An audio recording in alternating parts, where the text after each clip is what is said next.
बिस्मिल्लाहिर्रहमानिर्रहीम। अस्सलाम वालेकुम एवरीवन, मैं हूं आपका मेज़बान मोहम्मद उसामा खालिद। उम्मीद करता हूं कि आप सब खैरियत से होंगे।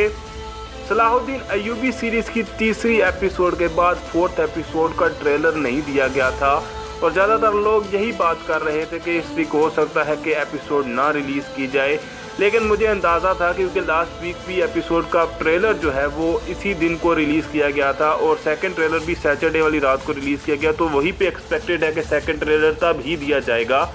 लेकिन आए देखते हैं कि नए ट्रेलर में क्या दिखाया गया है और सलाहुद्दीन अय्यूबी उस जाल से किस तरह से निकलते हैं और सुल्तान नूरुद्दीन के साथ क्या होता है। आने वाले ट्रेलर में चेक करते हैं।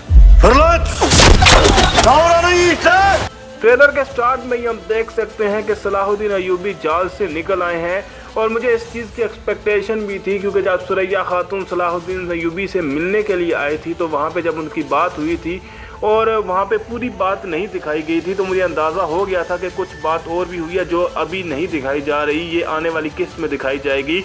और गैब्रियल यहाँ पे वही कह रहे हैं, जब उन्होंने तीर कमानों को निशाने में ले लिया था, सलाहुद्दीन अय्यूबी निशाने पे थे, तो उन्होंने कहा कि तीर कमान फेंक दिए जाएं, लेकिन उन पे ही हमला हो जाता है। तो आगे देखते हैं क्या होता है। गैब्रियल जब इस हमले को देखेगा और देखेगा कि सलाहुद्दीन इस जाल से भी बाहर निकल गया है और सलाहुद्दीन इस जाल के अंदर जाल बिछाया हुआ है, तो वो यही कह रहा है कि कोई भी यहाँ से ज़िंदा नहीं बचना चाहिए। लेकिन जैसा कि हमने देखा कि उस वक़्त जो सुरैया खातून के भाई थे खलील, वो भी वहाँ पर लाए गए थे और उनको भी वहीं पे रखा गया था और मेरे हिसाब से गैब्रियल ने उसको भी वहीं पे कत्ल करना था उन सब के सामने। तो सलाहुद्दीन के इस हमले के बाद क्या खलील को भी ज़िंदा बचाया जा सकेगा? लास्ट एपिसोड के एंड में दो वाक़े हुए थे। एक तरफ तो सलाहुद्दीन अय्यूबी को जाल में फंसाया गया था और वहाँ पे मुझे मालूम था कि सुरैया खातून पहले ही इस जाल का जिक्र सलाहुद्दीन से कर चुकी होंगी, तो वो तो इस जाल से बड़ी आसानी से निकल आएंगे और उनका असल मकसद भी गैब्रियल तक पहुंचना था, तो वो भी इसमें कामयाब हो जाएंगे। लेकिन दूसरी तरफ अगर बात की जाए सुल्तान नूरुद्दीन की, तो जब वो गद्दार को पकड़ने के लिए जाते हैं तो बड़ी बेएहतियाती का मुजाहिरा करते हैं। हालांकि वो अपने सिपाही भी बेच सकते हैं, लेकिन सीरीज़ है ऐसे ही चलनी है, तो वहाँ पे गद्दार उनकी ऊपर खंजर से वार कर देता है।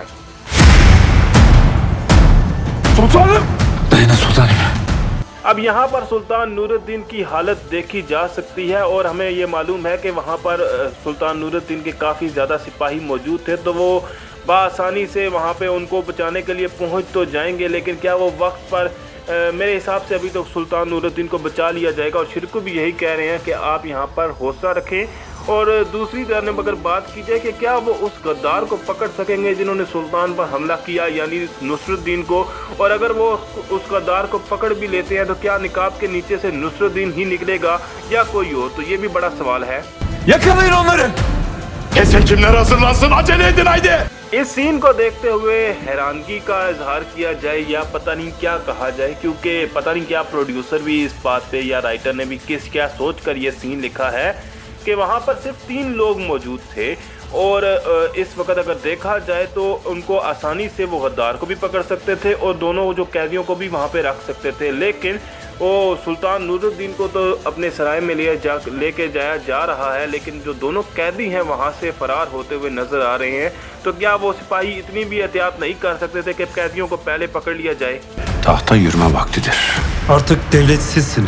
नुसरुद्दीन सुल्तान नुसरुद्दीन कह सकते हैं, क्योंकि अगली एपिसोड में उनको कुछ अरसे के लिए कायम मुकाम सुल्तान दिखाया जाएगा और शायद उनके लिए यही काफ़ी है, क्योंकि वो तो एक किस्म की सल्तनत की लालच लेकर बैठे हुए हैं। और मज़े की बात ये होगी कि अब भी वो ये बात कह रहे हैं कि अब तख्त की तरफ चलने का वक्त आ गया है, लेकिन जब सुल्तान नूरुद्दीन बच जाएंगे तो मज़े की बात ये होने वाली है कि यही नुसरुद्दीन जो है वो सुल्तान जो है वो इनको माफ़ कर देंगे, क्योंकि नुसरुद्दीन बोलेगा कि मैंने वही किया जिसकी सल्तनत को ज़रूरत थी। Eğer sultanımız ölürse yerini gözleyenler bizi yer bitirir. मलिका खातून को इस बात का अंदाज़ा है कि सुल्तान अगर नूरुद्दीन को कुछ भी होता है तो जाहिर सी बात है जो उनके तख्त पर नज़र जमाए बैठे हैं वो उनको भी नुकसान पहुंचाएंगे। और इसी बात का जिक्र वो इस वक्त सलाहुद्दीन के साथ कर रही हैं कि अगर सुल्तान नूरुद्दीन को कुछ भी हो जाएगा तो जो लोग हमारे तख्त पर या हम पर नज़र रखे हुए बैठे हैं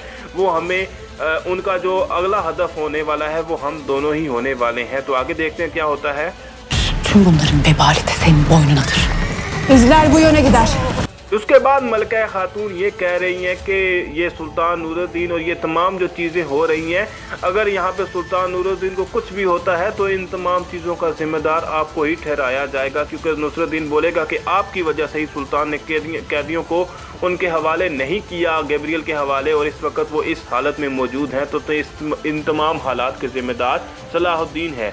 जबकि दूसरी तरफ जो है वो सुरैया खातून जो है वो दिखाई जा रही हैं, जो कि सुराग का पीछा करते करते उन कैदियों के पीछे जा रही हैं। Haydi çabuk olun. Blackford'la Victoria'nın peşine düşmüş.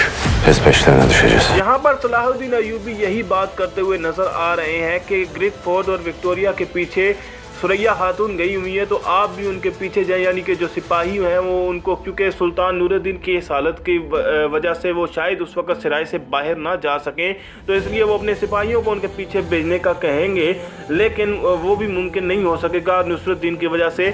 लेकिन हैरानगी है विक्टोरिया और उस्ताद पे, क्योंकि उनको भागने का अगर मौका दिया भी जाता है तो फिर भी वो भागने में कामयाब नहीं हो पाते।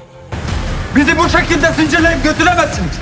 तो जैसा कि मैंने कहा कि नुसरुद्दीन की वजह से वो जो सलाहुद्दीन के सिपाही हैं वो सुरैया खातून के पीछे नहीं जा सकेंगे, क्योंकि नुसरुद्दीन उनको पकड़वा देगा। और यहाँ पे इस सीन में भी देखा जा सकता है कि उनके तमाम सिपाहियों को पकड़ के लेके जाया जा रहा है और नुसरुद्दीन ही घोड़े पर बैठे हुए हैं, और उनके सिपाही भी कह रहे हैं कि आप हमें इस तरह से पकड़ कर नहीं लेकर जा सकते और ज़िंदान में बिल्कुल भी नहीं डाल सकते। लेकिन ऐसा होगा क्योंकि फ़िलहाल सुल्तान नूरुद्दीन जो है वो अपने तख्त पर मौजूद नहीं है। Adamlarına bakıyorsan boşuna bakma Selahattin. Hepsini zindana gönderdik. इज़्ज़तदीन या शायद ये थप्पड़ जो है वो वाकई डिज़र्व करता है, क्योंकि वो जो है, हालांकि अभी 3 किस्तों में हम देख चुके हैं कि उससे हो कुछ भी नहीं रहा, जुआ भी खेलता है और जो भी काम अभी उसने, मतलब उसने जासूसी भी करनी चाहिए सलाहुद्दीन की, तो उसमें भी कामयाब नहीं हुआ, क्योंकि 2 खबरें उसने दी और दोनों ही खबरों में उसको बुरी तरह से मात हुई और सलाहुद्दीन अय्यूबी के जाल में गैब्रियल फंस गया।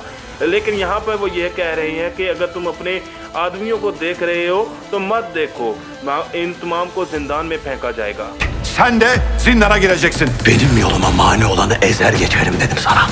नुसरुद्दीन जो है वो सलाहुद्दीन अय्यूबी के सिपाहियों को पकड़कर इत्मीनान से नहीं बैठने वाला, और वह सलाहुद्दीन को भी जिंदान में फेंकने की कोशिश करेगा, और ताकि उसकी सिर्फ इसकी वजह यह होगी कि वो आसानी से अपने इक़दामात कर सके और उनको रोकने वाला कोई ना हो, और जो भी वो करना चाहे वो आसानी से सरअंजाम दे सके सुल्तान नूरुद्दीन और सलाहुद्दीन की गैर मौजूदगी में। लेकिन सलाहुद्दीन उनको जवाबन ये कह रहे हैं कि मुझे आप जब्त नहीं कर सकते, मैंने आपको बोला है कि जो भी मेरे रास्ते में आएगा मैं उसको वहाँ पर रास्ते से हटा दूंगा। तो ये बात आगे से उनको सलाहुद्दीन जवाबन कह रहे हैं। Askerler, zapt edin. नुसरुद्दीन यहाँ पर पूरी कोशिश करेंगे सलाहुद्दीन जो है वो सल्तनत के मामलात से दूर रहें, क्योंकि शायद वो उनकी, जब वो ज़िंदान में होंगे तो उनकी गैर मौजूदगी में सुल्तान नूरुद्दीन को कत्ल करने की भी कोशिश करें। ये मेरा अंदाज़ा है और हो सकता है नेक्स्ट एपिसोड में भी ये दिखाया जाए। लेकिन देखते हैं कि सलाहुद्दीन ज़िंदान में बैठते हैं आराम के साथ या वहाँ से भी निकल कर बाहर आ जाएंगे। Beni zapt edemeyeceksin. Bunları senin boynuna geçireceğim. Salahuddin को यहाँ पर देखा जा सकता है कि रस्सियों से जकड़ लिया गया है, लेकिन वो नुसरुद्दीन को यही कह रहे हैं कि आप मुझे जब्त नहीं कर सकते, मैं इन्हीं रस्सियों को आपके गले में डालूंगा, या आप यूँ कह लें कि मैं आपका यहाँ पे इन्हीं रस्सियों की मदद से कत्ल करूँगा। तो ये सलाहुद्दीन अय्यूबी कह रहे हैं, और मेरे हिसाब से सेकंड ट्रेलर जो है वो काफ़ी इंटरेस्टिंग होगा, क्योंकि उससे बहुत ज़्यादा चीज़ें क्लियर होंगी। इस बात का अंदाज़ा भी लगाया जा सकेगा कि सुल्तान नूरुद्दीन अगली एपिसोड में ठीक होंगे या नहीं, या उससे भी आगे वाली एपिसोड में होंगे। तो मिलते हैं नई अपडेट्स के साथ बहुत जल्द। अल्लाह हाफिज़।